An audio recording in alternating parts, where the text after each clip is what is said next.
My real name is Emmanuel. My persona name is Razar. I'm a needle and blood specialist.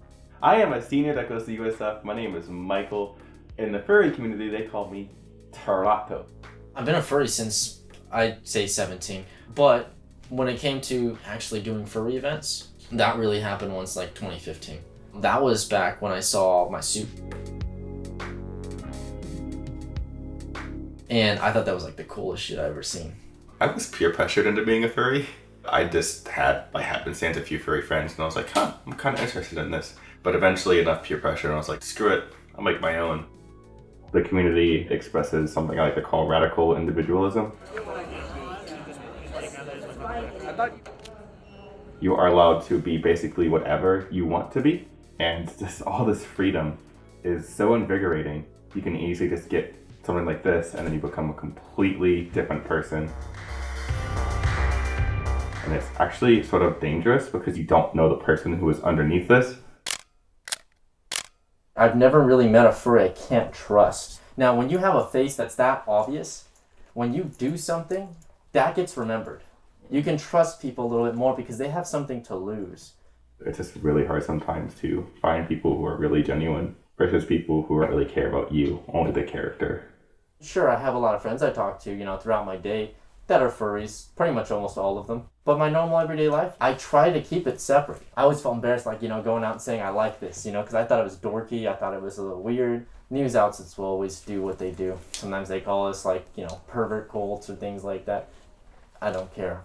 My professor thinks I'm a sexual deviant, which is a wonderful stereotype to have. Most furries bring up this wonderful CSI case where they go to a furry convention and it's all the sex and booze and drugs and whatever.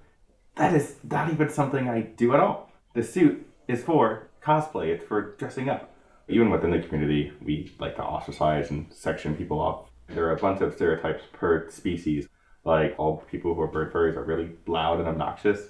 I love the community, but in the end, I'm still a person underneath this. I want to be respected as a whole individual. I want to be the guy who's going to law, writing for environmental rights, writing philosophy papers. I don't want to be this one guy who's just like, I am a furry, haha, look at me, I'm the funny animal. But what it means to me personally is just another sense of belonging in the world that when I was younger, I desperately needed. What it gives me is an escape from reality. Say I get a little nervous, it can show, and I know it can show. But I put that mask on, that's gone. It allows you to build networks that you couldn't before. You can talk to people you never would have talked to before. I mean, like my roommate, I met him a year ago.